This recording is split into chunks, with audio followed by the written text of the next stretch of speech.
ഒരു മനുഷ്യൻ വരുന്നുണ്ട്, അങ്ങനെ തുണി ഉടുത്തു കഴിഞ്ഞപ്പോൾ ആൾക്കാർക്ക് അത്ഭുതമായി. മറ്റേ തുണി അഴിച്ചാൽ ആൾക്കാർക്ക് അത്ഭുതം, തുണി ഉടുത്തപ്പോൾ അത്ഭുതം.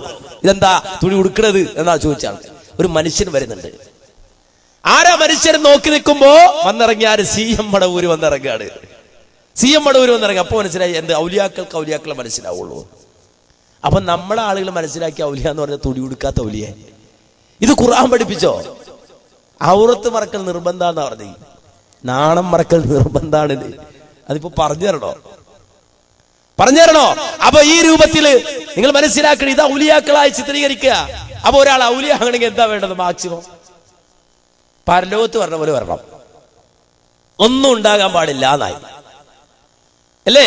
ഇനി മാന്യ സഹോദരങ്ങളെ, അപ്പൊ CM മടവൂരിനെ കണ്ടപ്പോഴാണ് ഇദ്ദേഹത്തിന് മനുഷ്യന് ഔലിയായ മനസ്സിലായത് എന്നാ. CM മടവൂരോ അദ്ദേഹത്തെ പറ്റി പറഞ്ഞതോ? അദ്ദേഹത്തെ പറ്റി പറഞ്ഞു കേട്ടുള്ളൂ, അദ്ദേഹം ഭക്ഷണം കഴിച്ചിട്ട് പൈസ കൊടുക്കാതെ പോയി. ആ കാലഘട്ടം ചിന്തിക്കാൻ പോലും നമുക്ക് വയ്യ. യഥാർത്ഥ വിജയ സോപാനത്തിന്റെ സർവ്വ സ്റ്റെപ്പുകളിലും കണ്ണുവെച്ച ആ പണ്ഡിത വരേണ്യർ എത്ര വികൃത രൂപമാണ് പ്രാപിച്ചത്. വെറും കീറിപ്പറിഞ്ഞ മുഷിഞ്ഞ വസ്ത്രം, അഴുക്കുചാലുകളിൽ മുക്കിയെടുത്ത പ്രതീതി, ആരാരുമല്ലാത്ത, ആരുടേതുമല്ലാത്ത, നാടേതുമറിയാത്ത ഒരു ദരിദ്രവാസിയെപ്പോലെ ഊരുചുറ്റുകയാണവർ.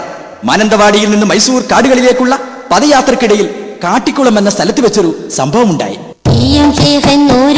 പദയാത്ര മൈസൂര്, കാടുകൾ കേറിയ കാട്ടാനകളും കൂടി വസിത്താരേ സോദരരായി നേരേ, കൂടി വസിത്താരേ സോദരരായി നേരേ.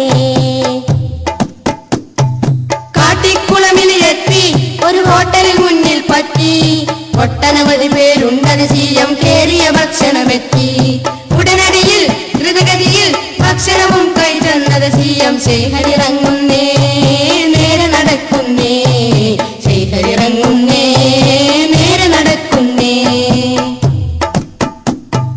ഹോട്ടലുകാർ പിടികൂടി കാശു തരൂ എന്നോതി, അന്നവർ കാശില്ലാത്ത ഫക്കീറിൻ ഷർട്ടും മുണ്ടുമയൂരി. ഉടനടിയിൽ ദ്രുതഗതിയിൽ അടിവസ്ത്രം ധരിച്ചെന്നത് CM ശേഖ് കറങ്ങുന്നേ, കാനനമിൽ തന്നെ, ശേഖ് കറങ്ങുന്നേ, കാനനമിൽ തന്നെ. CM ശേഖ് എന്നൂര് പദയാത്ര മൈസൂര്, കാടുകൾ കേറിയ കാട്ടാനകളും കൂടി വസിത്താരേ സോദരരായി നേരേ, കൂടി വസിത്താരേ സോദരരായി നേരേ. കൊടും കാട്ടിലൂടെ മൈസൂരിലേക്ക് യാത്ര ചെയ്യുമ്പോഴാണ് സംഭവം. റോഡിനരികിലെത്തിയപ്പോൾ അതാ ഒരു ഹോട്ടൽ. ജനങ്ങൾ അതിനകത്ത് ഭക്ഷണം കഴിക്കുന്നത് ബഹുമാനപ്പെട്ടവർ കണ്ടു. മഹാൻ വേഗം ഹോട്ടലിലേക്ക് കയറി. സ്വാദിഷ്ടമായ ഹോട്ടൽ ഭക്ഷണം മഹാനരുടെ മുന്നിൽ കൊണ്ടുവരപ്പെട്ടു. നല്ല പോലെ ഭക്ഷണം കഴിച്ച് ഒന്നും മിണ്ടാതെ ഇറങ്ങിപ്പോവുകയാണ് മഹാൻ. ഹോട്ടലുടമയും പരിവാരങ്ങളും വയ്യാലെ ഓടിക്കൂടി കുപ്പായ കോളറിന് പിടിച്ചു. അവർ ആ യാത്രികന്റെ കീശ തപ്പി പരിശോധന നടത്തി. ഇല്ല, ഒരു ചില്ലിക്കാശ് പോലും അദ്ദേഹത്തിന്റെ പക്കലില്ല. അവർ ആ മഹാനരുടെ ഷർട്ടും മുണ്ടും അഴിച്ചെടുത്തു. കേവലം അടിവസ്ത്രം മാത്രം ധരിച്ചുകൊണ്ട് മഹാനവറുകൾ മുന്നോട്ട് നീങ്ങിന. അവസാന അടിവസ്ത്രം മാത്രമേ ഉള്ളൂ. ഇതാണ് ഔലിയ. ഒരു വലിയനെ പറ്റി പറയാ. അപ്പോ വലിയെന്ന് പറഞ്ഞ ഇത് അറിഞ്ഞ ഒരു ഹോട്ടലിൽ കയറി ഭക്ഷണം കഴിച്ച പൈസ കൊടുക്കാതെ പോണോ? പൈസ ഇല്ലാഞ്ഞിട്ടല്ലേന്നാ. എന്താ നബിക്കുണ്ടായിരുന്നില്ലേ അവസ്ഥ? നബി മോഷ്ടിക്കാൻ പോയോ? ഖന്തക്കിന്റെ കിടങ്ങി കീറുമ്പോ റസൂലുള്ളാഹിന്റെ സഹാബത്ത് നബി അടുക്കൽ വന്നിട്ട് അവർ കുപ്പായം പൊക്കി കാണിച്ചു കൊടുത്തു. നബിയെ കല്ല വെച്ച് കെട്ടിരിക്കണത് വയറ്റിലേ, വിശന്നിട്ട് നടുവ് നിർന്നിക്കണില്ല, അതുകൊണ്ടാന്ന് പറഞ്ഞു. അഷ്റഫുൽ ഖൽഖ് മുഹമ്മദ് മുസ്തഫ സല്ലല്ലാഹു അലൈഹി വസല്ലമ തന്റെ കുപ്പായം ഉയർത്തിക്കാട്ടിയിട്ട് പറഞ്ഞു, നിങ്ങളുടെ വയറ്റത്ത് മാത്രമല്ല കല്ല്, എന്റെ വയറ്റത്തുമുണ്ട് 2 കൽച്ചീളുകൾ. എന്നിട്ട് എന്താ റസൂൽ പറഞ്ഞത്? വിശക്കുന്നു വയ്യ, വിശന്നിട്ട് വയ്യാന്ന് പറഞ്ഞു. തൽക്കാലം പാട്ടുപാടി സമാധാനിക്കാം. നബി സല്ലല്ലാഹു അലൈഹി വസല്ലമ ഉറക്കെ പാട്ടുപാടി കൊടുത്തവർക്ക് എന്താ നബി പാടിയത്? അല്ലാഹുമ്മ ലൗലല്ലാഹു മഹ്തദൈനാ വലാ തസദ്ദഖ്നാ വലാ സല്ലൈനാ ഫഅൻസിൽ സാകിനതൻ അലൈനാ വസബ്ബിതിൽ അഖ്ദാമ ഇല്ലാ ഖൈനാ. സഹാബത്ത് ഏറ്റുപാടുകയാണ്. എന്നിട്ട് ഖന്തക്കിന്റെ കിടങ്ങി കീറുകയാണ്. നബിക്ക് വിഷമമില്ലാഞ്ഞിട്ടല്ല, പ്രയാസമില്ലാഞ്ഞിട്ടല്ല. വീണ്ടും റസൂലുള്ളാഹി അവരെ സമാധാനിപ്പിക്കാൻ വേണ്ടി പാടുന്നു, അല്ലാഹുമ്മ ഇന്നൽ ഐശ ഐശുൽ ആഖിറ ഫഗ്ഫിർ ലിൽ അൻസാരി വൽ മുഹാജിറ.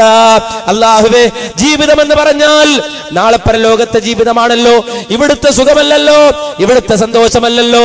പരലോകത്ത് നാഥാ നീ ഒരുക്കിയ ലോകത്തെ അവിടുത്തെ ജീവിതമാണല്ലോ യഥാർത്ഥ ജീവിതം. അതുകൊണ്ട് അല്ലാഹുവേ, വിശന്നൊട്ടിയ വയറുമായി ഈ തണുത്ത പ്രഭാതത്തിൽ ഇവിടെ കിടങ്ങു കീറുന്ന ഈ മുഹാജിറുകൾക്ക് നീ പുറത്തു കൊടുക്കണേ അല്ലാ, അൻസാറുകൾക്ക് പുറത്തു കൊടുക്കണേ അല്ലാ എന്ന് അല്ലാഹുവിന്റെ റസൂല് ദുആ ചെയ്യുമ്പോ സഹാബികൾക്ക് മനസ്സിലാകുകയാണെന്ന്.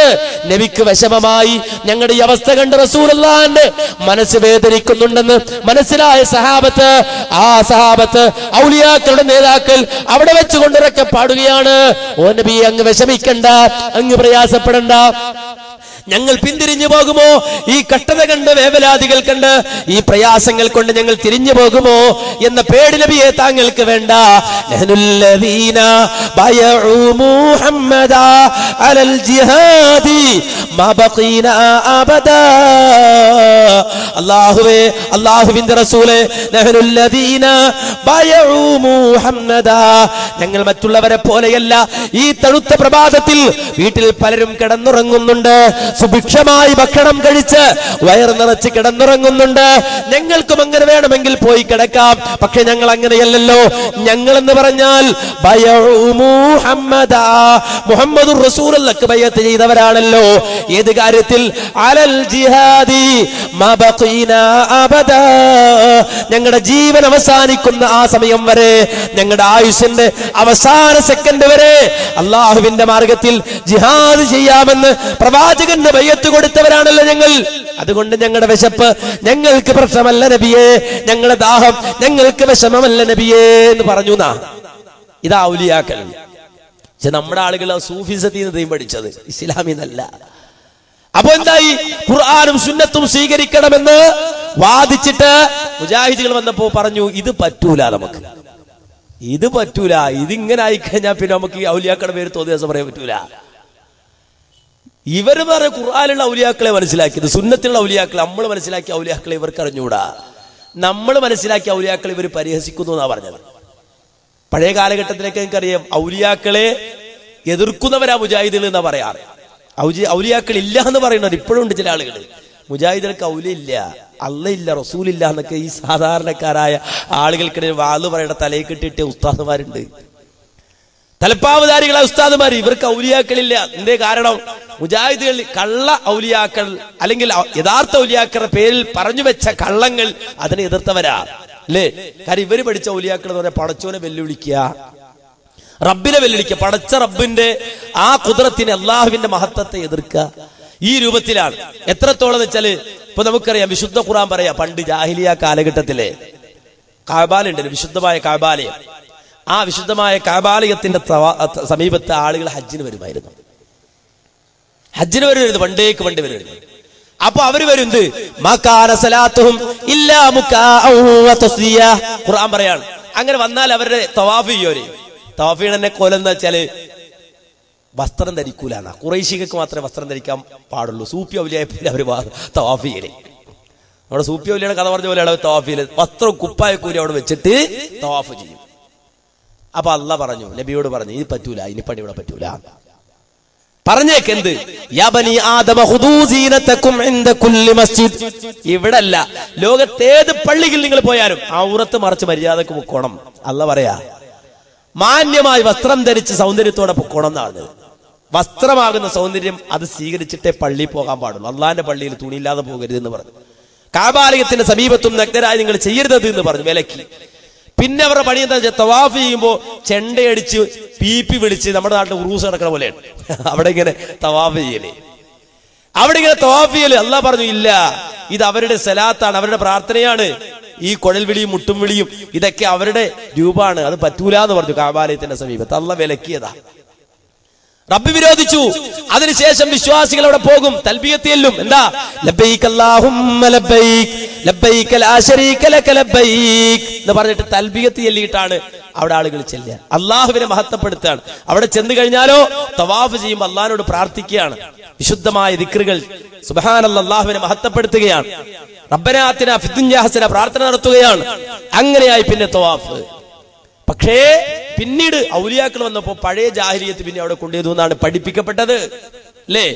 എത്രത്തോളം റിഫായി ശൈഖിന്റെ പേരിൽ പോലും പറഞ്ഞെന്താ, മുന്നം തൂടി മുട്ടി കഅബാനെ ചുറ്റും നാൾ മക്കീകൾ ലിംബീതി വേണ്ടെന്ന് ചെന്നോവർ ഉടനെ റിഫായി മദീനിൽ കുളത്തിയാർ അപ്പോൾ കഅബം തവാഫന്ന് ചെന്നോവർ എന്ന് പറഞ്ഞത്. എന്നുവെച്ചാൽ ഇദ്ദേഹം തവാഫിന് ചെയ്ത് തുടിമുട്ടിയിട്ടാണ് റിഫായി മാലയിൽ ആളുകൾക്ക് പഠിപ്പിച്ചു കൊടുക്കുകയാണ്. തുടിമുട്ടിയിട്ടാ തവാഫ് ചെയ്ത്. തുടിമുട്ടൽ ഹറാമാണെന്നാണ് ഫത്വ മറുഭാഗത്ത്.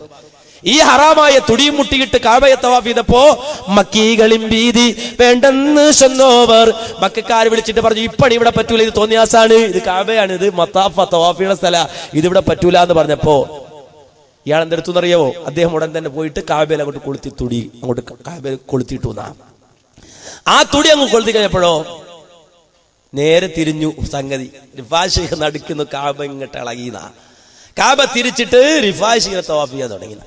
ഇളകി കഅബം തൂളങ്ങുന്ന നേരത്തിൽ ഒളിവർ റിഫായി എന്നല്ലാഹ് വിളിച്ചോവർ. കഅബാലെ ഇളകി പറയുമ്പോഴേ ഇന്ന അവ്വല ബൈത്തിൻ വുദിഅ ലിന്നാസി ലല്ലദീ ബിബക്കത മുബാറകൻ വഹുദൽ ലിൽ ആലമീൻ എന്ന് വിശുദ്ധ ഖുർആൻ പറഞ്ഞ ലോകാവസാനത്തിൽ മൂക്ക് പറന്നുരത്തിയ ഒപ്പക്കാരൻ വിശുദ്ധമായ കഅബാലയത്തെ തകർക്കുന്നത് ഞാൻ കാണുന്നുണ്ടെന്ന് മുഹമ്മദ് മുസ്തഫ സല്ലല്ലാഹു അലൈഹി വസല്ലമ പരിചയപ്പെടുത്തിയ അതേ ഈ ലോകത്തെ ആദ്യത്തെ അള്ളാഹുവിന്റെ ഭവനമായ വിശുദ്ധ കഅബാലയം, ആ കഅബാലയം ഇങ്ങനെ ഇളകുമ്പോ ഒളിവർ റിഫായി എന്നല്ലാഹ് വിളിച്ചോവർ. അല്ല വിളിക്കാ, റിഫായി എന്റെ വൈത്താത്, എന്റെ സ്ഥാപനാത്, ഇളക്കല്ലേ പൊളിക്കല്ലേ. ഇത് മാത്രല്ല, എന്ത് ഏഴാകാശം വാതിയിലൊക്കെ തുറന്നു പോയി ഇളകി മലക്കുകളൊക്കെ വിളിച്ചോവർ. ഏഴാകാശത്തിന്റെ വാതിലും തുറന്നു പോയി, എല്ലാ സംവിധാനവും തകിടം പറഞ്ഞു. മലക്കൾ മുഴുവൻ വിളിക്കുക, റിഫായി റിഫായി കുഴപ്പിക്കില്ലെന്ന് മലക്കൾ മുഴുവൻ വിളിക്കുകയാണ് എന്നാ. ഇത് ഞാൻ വിശ്വസിക്കണോ? ഇയാളെ കുറിച്ച് നിങ്ങളും വിശ്വസിക്കണോ? മുജാഹിദീൻ പറഞ്ഞു, ഇത് അള്ളാന്റെ പേരിൽ പറയാൻ പറ്റൂല, മലക്കളുടെ പേരിലും പറയാൻ പറ്റൂല, റിഫായി ശൈഖിന്റെ പേരിലും ഒട്ടും പറയാൻ പറ്റൂല. ഇത് പറഞ്ഞപ്പോ നമ്മൾ വഹാബി പുത്തൻവാദിയായി അല്ലേ? ഇതിനെ ന്യായീകരിക്കുന്നവർ യഥാർത്ഥ അഹ്ലുസുന്നത്തിന്റെ ആളുകളായി. ഇതിനാരാ ന്യായീകരിക്കാതെ ചിലപ്പോൾ സംശയിക്കും. ഇതിലൊക്കെ മൗലവി ആരെങ്കിലും നമ്മൾ അംഗീകരിക്കണമെന്നില്ലാന്ന് ചില ആളുകൾ പറയും, കേട്ടോളൂ എങ്കിൽ. റിഫായി മാലെ റിഫായി ശൈഖ് റളിയല്ലാഹു തആല അൻഹു തന്റെ ഖലീഫമാരുമായി തന്റെ ശിഷ്യന്മാരുമായി കഅബ തവാഫ് ചെയ്യാൻ വേണ്ടി വന്നു. ആ തവാഫ് ചെയ്യാൻ വന്നപ്പോ അദ്ദേഹം ദഫടിച്ചുകൊണ്ട് അവർ സലാത്തും ദിക്റും ചൊല്ലിയിട്ടാ വന്നത്. അപ്പൊ മക്കക്കാർ പറഞ്ഞു, ഇത് വേണ്ട, ഇത് പറ്റില്ല ഇവിടെ. അപ്പൊ അദ്ദേഹം പറഞ്ഞു, ശരി, എനിക്ക് എന്റെ ദഫിന്, എനിക്കും എന്റെ ദഫിനും ഈ കഅബയെ ചുറ്റാൻ അധികാരമില്ല, നിങ്ങൾ അവകാശം തരുന്നില്ല എങ്കിൽ ആ കഅബ ഇങ്ങോട്ട് ചുറ്റിക്കൊള്ളട്ടെ. മുന്നം തുടി മുട്ടി കഅബയിലെത്തിയേ മക്കികളും ഭീതി വേണ്ടെന്ന് ചൊന്നോവര് ഉടനെ റിഫായിയാൾ മതിലിൽ കുളത്തിയാർ അപ്പോഴേ കഅബൻ തവാഫെന്ന് ചൊന്നോവര് കഅബയിളകിത്തിരിയുന്ന നേരത്ത് ഒളിവർ റിഫായി എന്നല്ലാഹ് വിളിച്ചോവര്.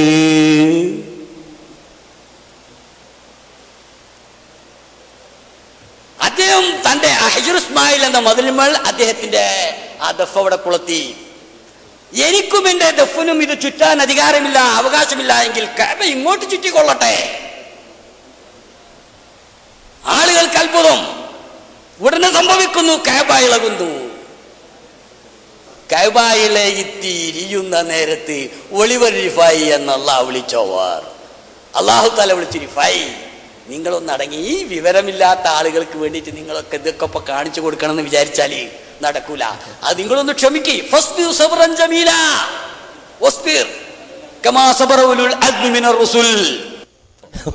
പകരായി എന്തായി? ഇതൊന്നും കാണിക്കണ്ട, ഇവരില്ലാത്ത ആൾക്കാർക്ക് വേണ്ടി കഅബ ഒന്നും ഇളക്കണം വേണ്ട, അവിടെ തോട്ടെ. അങ്ങനെ പറഞ്ഞത് അല്ല, അങ്ങനെ പറഞ്ഞത് മാത്രല്ല, മൂപ്പര് തുടിമാടി ദഫാക്കി. കാര്യം തുടി പറ്റൂലെന്ന് മൂപ്പർക്ക് അറിയാം. മുന്നം തുടിമുട്ടിന്നാണ് മാലയിലുള്ളത്, മൂപ്പരെ ദഫാക്കി. മുന്നം ദഫ് മുട്ടി കഅബാലെ ചുറ്റും നാളെ ഉള്ളത് അല്ല, മുന്നം തുടിമുട്ടിന്നാ. തുടി ഹറാമാന്ന് മൂപ്പർക്കറിയാം. അപ്പൊ അത് ഒപ്പിക്കാൻ വേണ്ടി എന്താക്കി? ദഫാക്കി.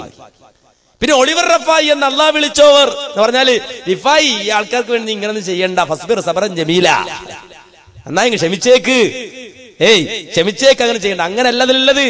ഒളിവർ റഫായി എന്നല്ലാ വിളിച്ചോവർ ഏഴാകാശം വാതിലൊക്കെ തുറന്നു പോയി ഇളകി മലക്കുകളൊക്കെ വിളിച്ചോവർ. ഇത് മനസ്സിലാക്കാൻ മൂല്യാര് ബുദ്ധി വേണ്ട, സാധാരണക്കാരന്റെ ബുദ്ധി മതി അല്ലേ? അപ്പോ മലക്കുകൾ മുഴുവൻ വിളിച്ചു, അള്ളയും ബേജാറായി വിളിച്ചു എന്നാ. ഇങ്ങനെ പഠിപ്പിക്കപ്പെട്ട ഒരു സമൂഹം ഇവിടെ ഉണ്ടായി. അവർക്ക് ഇത് ഉൾക്കൊള്ളാൻ കഴിഞ്ഞില്ല, സലഫി സമൂഹത്തെ ഉൾക്കൊള്ളാൻ കഴിഞ്ഞില്ല. എന്നാലും ഈ ആദർശവുമായി പ്രസ്ഥാനം മുന്നോട്ട് പോയി. ഇപ്പൊ മാറ്റമുണ്ടായി, സമൂഹത്തിൽ ആളുകൾക്ക് മാറ്റമുണ്ടായി. ഇപ്പൊ മാലകളും മൗലിദുകളൊക്കെ കുറയാൻ തുടങ്ങി അല്ലേ? മാറ്റമുണ്ടായി. മാലകളും മൗലിദുമൊക്കെ കുറഞ്ഞു തുടങ്ങി എന്ന് മാത്രമല്ല, അതിന്റെ പേരിൽ പരാതികൾ, പരിഭവം പറയാൻ തുടങ്ങി അല്ലേ? ആക്ഷേപം പറയാൻ തുടങ്ങി മുസ്ലിയാക്കന്മാർ. റാത്തീബ് ചെല്ലുന്ന പരിപാടി ഉണ്ടോ മോനെ? ഇവിടെ ആരാ ഉറങ്ങണേ? ഇവിടെ റാത്തീബ് ചെല്ലുന്ന പരിപാടി ഇപ്പൊ നമ്മുടെ നാട്ടിലൊക്കെ നിർത്തി, സുന്നികളെന്നെ നിർത്തി. കാരണം റാത്തീബൊക്കെ ഒന്നും ശരിയല്ല എന്ന് പറയുന്നത് കേൾക്കുമ്പോഴേക്കും എല്ലിനെ പേടിച്ച് ഇല്ലെന്ന് തൊടുന്ന പോലെ വന്നാഞ്ഞ് വേണ്ട, ഈ യാസീൻ ഓതിയാൽ മതി. ആൾക്കാർക്ക് അങ്ങനെ കുഴപ്പമുണ്ടെങ്കിൽ റാത്തീബ് ഒന്നും ഓതണ്ട, യാസീൻ ഓതിയാൽ മതി അല്ലേ? ഇപ്പൊ റാത്തീബുകൾ ശരിക്കും നടക്കുന്നില്ല എന്നാണ് ഞാൻ മനസ്സിലാക്കിയത്തോളം. കേരളത്തില് ഒട്ടുമിക്ക സ്ഥലത്ത് ചെല്ലുമ്പോഴും അഹ്ലുസുന്നത്തി വൽ ജമാഅത്തിന്റെ ആളുകളുടെ ഇടയിൽ തന്നെ റാത്തീബുകളും മൗലൂദുകളും മൺമറഞ്ഞു പോകുന്നു, മാലകളും ഹദ്ദാദുകളും ഇല്ലായ്മയാകുന്നു. മുസ്ലിങ്ങളുടെ ആരാധനാ സ്വഭാവങ്ങളിൽ മാറ്റം വരുന്നു. റാത്തീബ് നിർത്തിയതാണ് നമുക്ക് പറ്റിയ ഏറ്റവും വലിയ അബദ്ധം. റാത്തീബുകളൊക്കെ പുനഃസ്ഥാപിക്കപ്പെടണം. നമുക്ക് പറ്റിയ ഏറ്റവും വലിയ അബദ്ധം എന്താ? റാത്തീബ് നിർത്തിയത്.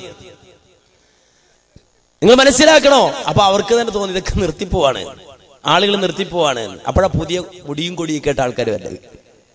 ഇതൊക്കെ ആള് നിർത്തിപ്പോണെങ്കിൽ വേറെ ഐറ്റംസ് ഉണ്ട്, അതെടുത്തില്ലെങ്കിൽ വേറെ ഉണ്ട്, ഇവിടെ അതില്ലെങ്കിൽ വേണ്ട ഇതുണ്ട്. അപ്പോ കസ്റ്റമേഴ്സിന് വിടാൻ തീരുമാനമല്ല, പോകരുത്, വേറെ സാധനം ഉണ്ട്, അവിടെ കണ്ടോളുക. അപ്പോ ഈ രൂപത്തിൽ മാന്യ സഹോദരങ്ങൾ മനസ്സിലാക്കണോ? ഇപ്പൊ സ്വപ്നം കാണേണ്ടി വന്നു ഇവര്.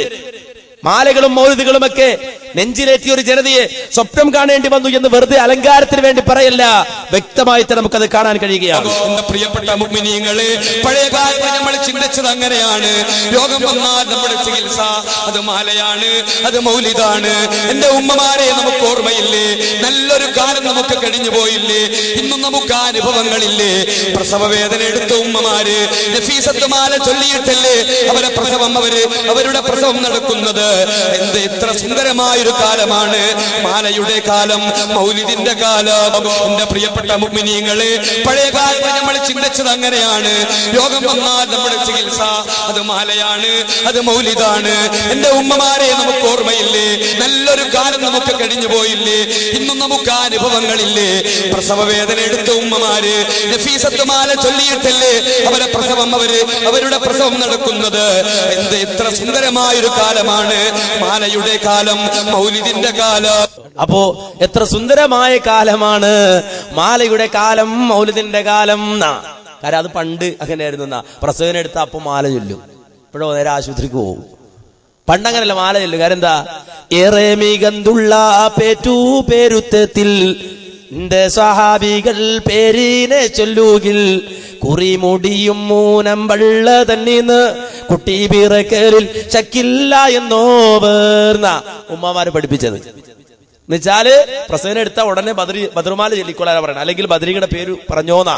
അങ്ങനെ കൂറിമുടിയും മുനമ്പള്ള പറഞ്ഞു തീരുന്നതിന് മുമ്പ് തന്നെ കുട്ടി പിറക്കലിൽ കുട്ടി പിറക്കൽ ഒരു സംശയമില്ല, കുട്ടി പറന്നിരിക്കുന്ന.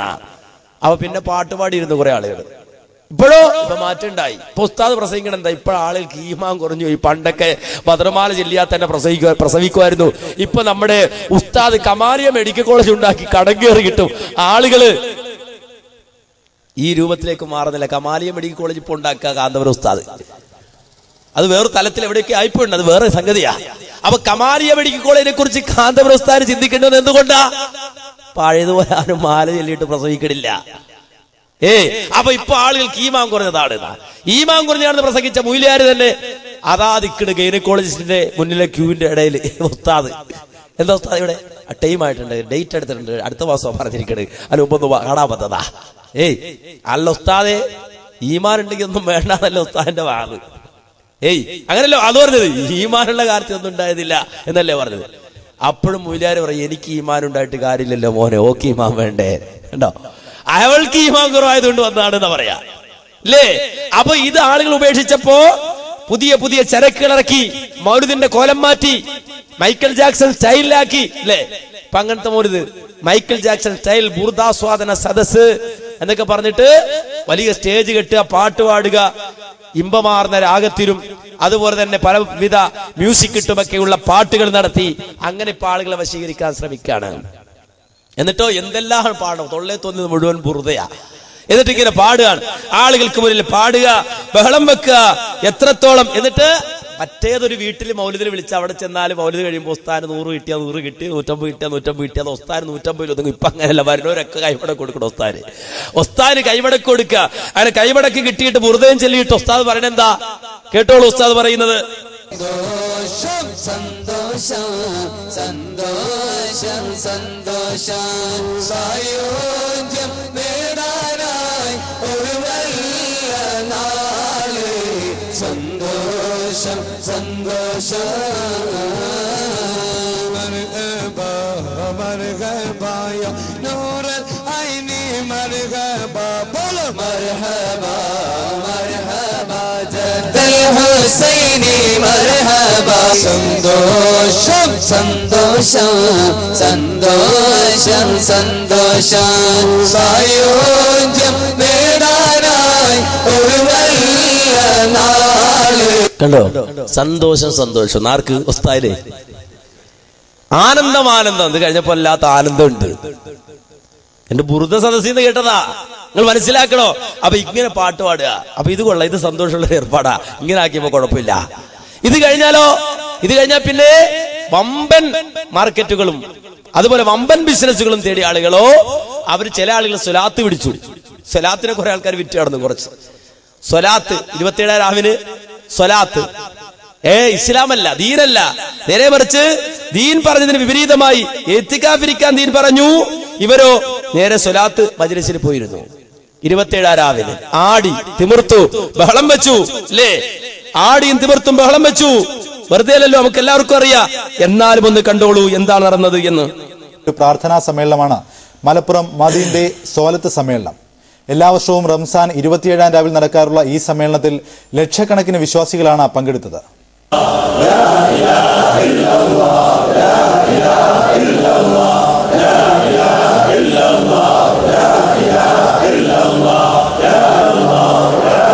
വിശുദ്ധ റംസാനിലെ ഏറ്റവും വലിയ ആത്മീയ സംഗമങ്ങളിലൊന്നാണ് സ്വാലത്ത് സമ്മേളനം. മദീനു സഖാഫത്ത് ഇസ്ലാമിക് കമ്മിറ്റിയുടെ ആഭിമുഖ്യത്തിൽ നടന്ന പ്രാർത്ഥനാ സമ്മേളനത്തിൽ ലക്ഷക്കണക്കിന് വിശ്വാസികളാണ് പങ്കെടുത്തത്.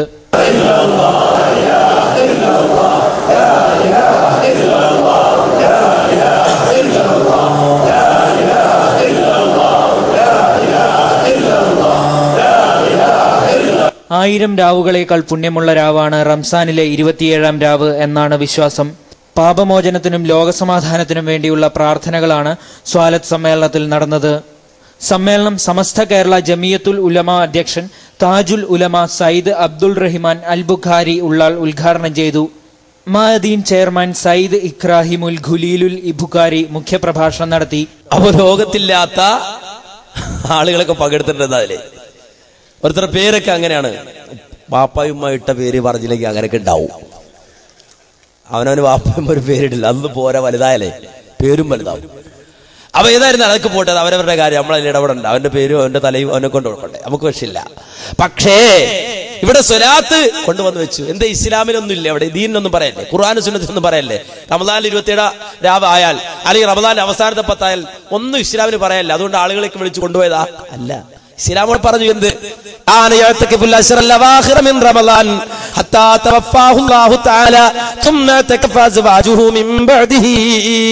നബി അവസാനത്തെ ഇത്തിക്കാഫിരിക്കായിരുന്നു. റസൂലുള്ളാഹിന്റെ കാലശേഷം റസൂലുള്ളാഹിന്റെ ഭാര്യമാർ ഇത്തിക്കാഫിരുന്നിരുന്നു. ഇത് ബുഖാരിയിലെ ഹദീസാ. അപ്പൊ ഉസ്താദ് ഇത്തിക്കാഫിരിക്കല്ലേ വേണ്ടതെന്ന് ചോദിച്ചാൽ അവന് വിവരില്ല, അവന് കിതാബ് ഓതിയിട്ടില്ല. ഏത് റമദാൻ അവസാനത്തെ ഇത്തിക്കാഫിരിക്കണം എന്ന് പറഞ്ഞ് കിതാബ് ഓതിയിട്ടില്ല, അവന് മസല അറിയില്ല എന്നാ. അതുകൊണ്ട് വെല്ലുവിളിക്കുകയാണ്. ആരെ ഉസ്താദുമാർ വെല്ലുവിളിക്കുകയാണ്. പഴയ കൂട്ടത്തിൽ പറയും, ഇത് 27 പള്ളിയിൽ ഏത്തിക്കാഫിരിക്കുന്നത് മുടക്കണ പണിയല്ലേ, അങ്ങോട്ട് പാടാ മസാല ഒഴിക്കാനുണ്ടെങ്കിലോട് പറയും, വിവരമുള്ളവരോടൊന്ന് പറയാം. അപ്പൊ ഞാൻ മറുപടി വന്നു, ഈ ഇത്തിക്കാപ്പിരിക്കുന്ന ആളെല്ലാം കൂട്ടിക്കൊണ്ടുവന്ന് അവിടെ നമ്മൾ വിളിച്ചാൽ ഒരു നേരെ മറിച്ച് ഇത്ര സമയം ഒരു ആമലല്ലാതെ ഒരു ഇൽമിന്റെ മനസ്സിൽ ഇരിക്കാൻ കഴിഞ്ഞല്ലോ എന്നുള്ളതാണ്. അപ്പോ മറുപടി എന്താ? അല്ല, ഇത്തിക്കാപ്പിരിക്കുന്ന ആൾക്കാരോട് വിളിച്ചോണ്ടുന്നവര് അവരോട് വിളിച്ചോണ്ടാണോ? ആണോ? നമ്മൾ വിളിച്ചവര് വരുമോ ചോദിച്ചാൽ എന്താ മനസ്സിലായത്? ഇത്തിക്കാപ്പിരിക്കാത്ത ആൾക്കാരവിടെ വന്നത്. അത് ചുരുക്കി പറഞ്ഞാൽ ഈ പറഞ്ഞ മൂല്യം എന്തെടുക്കാറില്ല, ഇത്തിക്കാപ്പിരിക്കാറില്ല വീട്ടിലെ. ഈ ഇത്തിക്കാപ്പിരിക്കുന്ന ആളെ വിളിച്ചോട് വരുമോ? വരുമോ? അപ്പൊ ഈ താജുൽ ഉലമയുടെ കാര്യം ഇതാണെങ്കിൽ താഴത്തോന്റെ കാര്യം എന്താവും? ഉള്ളാൾ തങ്ങളുടെ കാര്യം ഇതാണെങ്കിൽ ഇല്ലാത്ത തങ്ങളുടെ കാര്യം എന്താവും? നിങ്ങൾ മനസ്സിലാക്കണോ? അപ്പോ ഈ രൂപത്തിലുള്ളത് ഇതൊരാള് മാത്രമല്ല, ഒരാള് മാത്രം പറഞ്ഞു പോയതല്ല, നേരെ മറിച്ച് കേട്ടോ ആസൂത്രിതമായ പറയുന്നത്.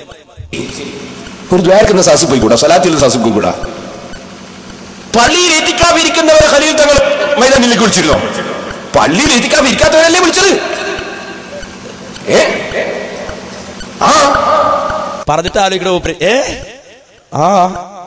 പറഞ്ഞിട്ടല്ല ആലോചിക്കണ്ട്, പറഞ്ഞ മുമ്പ് ആലോചിക്കണം. പറയാൻ പറ്റുമോ? പള്ളി എത്തിക്കാതിരിക്കുന്നവരെ ഖലീൽ തങ്ങൾ വിളിച്ചോ? പള്ളി എത്തിക്കാതിരിക്കാത്തവരല്ലേ ഖലീൽ തങ്ങൾ വിളിച്ചത്? ഇതാ. അപ്പൊ ഈ ഖലീൽ തങ്ങൾക്ക് ഇതില്ലേ? അല്ല, ഇത് എത്ര നിയമം നമുക്കറിയാത്തോണ്ട് ചോദിക്കാണ്. അപ്പൊ ഒരാൾ എത്തിക്കാതിരുന്നെങ്കിൽ പോയി എത്തിക്കാതിരിക്കണമെന്ന് പറയല്ലാതെ അയാൾക്ക് വേറെ പന്തലിട്ട് കൊടുക്കില്ല വേണ്ടത്, ആണോ? അപ്പൊ നിങ്ങൾ മനസ്സിലാക്കണം, ഈ രൂപത്തിൽ സീസൺ ടൈം നോക്കിയിട്ട് ഓരോ ഉൽപ്പന്നങ്ങൾ ഇവർ വിടും. ടൈം നോക്കിയിട്ട് ഇപ്പൊ പുതിയ ഒന്ന് കഴിഞ്ഞ ദിവസം മൂവാറ്റുപുഴ അടുത്ത് വലന് പോയപ്പോ അവിടുന്ന് കിട്ടിയ നോട്ടീസ് എന്താ അറിയോ? മാനവികതയെ ഉണർത്തുന്നു, മാനവികതയെ ഉണർത്തുന്നു എന്നാ. നോക്കി ഇതിപ്പോ ചിരിക്കാൻ അല്ലെങ്കിൽ ഇക്കിട് പോകുന്നൊരു വർത്താനത്. കാരണം അതിന്റെ തോട്ടിട്ട് ഉണർത്താൻ വന്ന ആളെ കണ്ടിട്ട്, ഈ ഉണർത്താൻ വന്ന ആളെ കണ്ടിട്ട് തോന്നുകയാണ്. കോട്ടെ, അത് വിട്, നമുക്ക് പിന്നെ പറയാം. ആ മാനവികതയെ ഉണർത്തുന്നു. കേരള യാത്ര, തട്ടുപറമ്പ് മഹല്ല് സമ്മേളനം എന്നാലും ഡേറ്റ് ഒക്കെ കൊടുത്തിട്ട് പ്രഭാഷണം അബ്ദുൽ വാഹിദ് സഖാഫി കോഴിക്കോട്, പി എ ഉബൈദുള്ള തട്ടുപറമ്പ്, ദുആ പി എ സീതിക്കോയത്തങ്ങൾ മുളവൂർ, സാന്നിധ്യം അബ്ദുൽ കരീം സഖാഫി, അലിയാർ സഖാഫി, അസീസ് പണ്ടാർപ്പിള്ളി, കെ എച്ച് സിദ്ദീഖ്. അടുത്ത വാചകം ശ്രദ്ധിച്ചെന്നറിയോ? പരീക്ഷാർത്ഥികൾക്ക് പ്രത്യേക ദുആയും 10,000 സ്വലാത്തിയല്ലി മന്ത്രിച്ച പരീക്ഷാ കിറ്റ് വിതരണവും. മനസ്സിലായോ? 10,000 സ്വലാത്തിയല്ലി മന്ത്രിച്ച പരീക്ഷാ കിറ്റ് വിതരണം. പണ്ട് കോപ്പി അടിച്ച ജയിക്കല് ചില ആളുകൾ, പഠിക്കാത്ത ആൾക്കാരെ. ഇപ്പോ സ്വലാത്തിയല്ലി മന്ത്രിച്ച പരീക്ഷാ കിറ്റ് കൊണ്ട് പോവാ. അപ്പൊ എന്താ? ഇപ്പൊ SSLC ടൈമാ. അപ്പൊ മൂല്യർക്കൊരു പുതിയ ചിന്ത, പുതിയൊരു പ്രൊഡക്റ്റ് വിട്ടാൽ എന്താ? അപ്പൊ പരീക്ഷാ കിറ്റ്, ആ പരീക്ഷാ കിറ്റ് ഇപ്പൊ പുതിയ കിറ്റ് SSLC പരീക്ഷാ കിറ്റ് 10,000 സ്വലാത്തിയല്ലേ ഇതാണ്. അപ്പൊ ഞാൻ SSLCക്ക് മാത്രമല്ല, PSC അടുത്ത് വരുന്നുണ്ട്, PSC കിറ്റ് അടുത്ത് വരുന്നുണ്ട്. എന്ത് സുബ്ഹാനല്ലാഹ്, എന്താ ചെയ്യാ ഇതുകളെ? എന്താ ചെയ്യണം? നമ്മൾ ആലോചിച്ച് നോക്കൂ. ഏത് നിലക്കും ഈ സമുദായത്തെ വഞ്ചിക്കാനും, ഈ സമുദായത്തെ കബളിപ്പിക്കാനും, ഈ സമുദായത്തെ രക്കിപ്പിഴിയാനും ഒരു സംഘം. ഇത് ഉൾക്കൊള്ളാൻ ചിലപ്പോൾ സാധാരണക്കാർക്ക് പോലും കഴിയില്ല. നിങ്ങൾ മനസ്സിലാക്കേണ്ട, ഒരുത്തൻ ബോധപൂർവ്വം കേട്ടിട്ട് ഉൾക്കൊള്ളാണെങ്കിൽ ഉണ്ടല്ലോ, വെറുതെ പറയില്ല. നിലമ്പൂരെടുത്ത് ഒരു സാധുവായ മനുഷ്യൻ ഒരിക്കലും ഇതുപോലെ മുടി പ്രസംഗം, അന്ന് മുടിക്കെതിരെ പ്രസംഗിക്കുന്ന പ്രസംഗം കേട്ട് അത് കഴിഞ്ഞിങ്ങോട്ട് വരുമ്പോൾ ഒരാൾ ഓടി വന്നിട്ട് ഒരു ചായക്കട നടത്തുന്ന ഒരു മുഷിഞ്ഞ വസ്ത്രം ധരിച്ച സൈക്കിൾ മൂപ്പര് കടപൂട്ടി വീട്ടിലേക്ക് പോകുമ്പോൾ വാതുകെട്ട് വഴി നിന്നതാ. എന്നിട്ട് അയാൾ വന്നിട്ട് ചോദിച്ചു, മൗലവി, ഈ മൂലക്കന്മാരൊക്കെ നമ്മൾ എന്താ ചെയ്യേണ്ടത് എന്ന് ചോദിച്ചു. എന്താ ഇവരെയൊക്കെ കാണിക്കേണ്ടത് എന്ന് ചോദിച്ചു. അവസാനം ഞാൻ പറഞ്ഞു, നമുക്ക് അള്ളാഹുവോട് ദുആ ചെയ്യാൻ, പഠിച്ചു നന്നാക്കട്ടെ, ദുആ ചെയ്യാതെ. ഇയാള് അരിശം പിടിച്ചിട്ട് പറയാട്, ഇവർക്കൊന്നും ദുആ ചെയ്യുന്നല്ല വേണ്ടത്, നേരെ വിളിച്ച് ബാണത്തിൽ കെട്ടി ബഹിരാകാശത്തേക്ക് വിടണമെന്ന്. ഭൂമിക്ക് മുകളിലുണ്ടാകും, ബാണത്തിൽ കെട്ടി ബഹിരാകാശത്തേക്ക് വിടണം. ഞാൻ പിന്നെ എന്റെ മനസ്സിലത് 2 ദിവസം കിടന്നു. പിന്നെ ചിന്തിപ്പിച്ച് നമ്മുടെ മനസ്സിലായത്, ഇത് നമ്മളങ്ങനെ ചെയ്തിട്ട് കാര്യമില്ല. കാരണം അങ്ങനെ വിട്ടാല് കുറച്ച് കഴിയുമ്പോൾ പോയതുപോലെ നമ്മുടെ റോക്കറ്റ് വിക്ഷേപണ കേന്ദ്രത്തിൽ നിന്ന് മറ്റു സാധനം പോയതുപോലെ തിരിച്ചു വരും. കൂടുതൽ കുറിപ്പുണ്ടാവും, ഈ ജാതി സാധനങ്ങളുടെ മുകളിലേക്ക് അയക്കരുത്. ശരിയല്ലേ മനസ്സഹോദരങ്ങളെ? ഈ സ്വലാത്ത് അവസാനം എത്രത്തോളം മനുഷ്യന്മാരുടെ മുന്നിൽ പറയാൻ പറ്റുമോ?